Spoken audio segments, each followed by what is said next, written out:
మనము ఎవరిని గౌరవించాలని ఆశిస్తున్నామో లేక ఎవరు మనల్ని గౌరవించాలని ఆశిస్తున్నామో మొట్టమొదట మనం అందరినీ గౌరవించాలి. Как вы ожидаете уважения, так должны научиться уважать и других.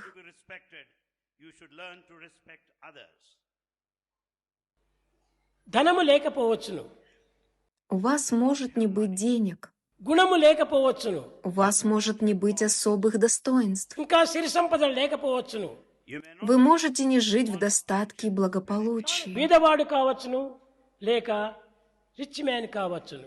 Вы можете быть бедны или богаты. కానీ ప్రతి మానవుని యందు కూడాను ఆత్మ గౌరవం అనేటువంటిది సమానంగా ఉంటున్నది. Но каждому человеку присуще единое чувство самоуважения. కనుక ఈనాటి నుండి మానవుడు మొట్టమొదట ఆత్మగౌరవాన్ని నిలుపుకున్నటకై తగిన కృషి చేయాలి. Поэтому каждому необходимо усердно стараться сохранять самоуважение. కనుక మానవుడు కోరవలసినటువంటిది ఆత్మగౌరవం. Человек должен стремиться к самоуважению. అది అన్నింటికంటే కూడాను Это ఉత్తమమైనటువంటిది. самое благородное из всего.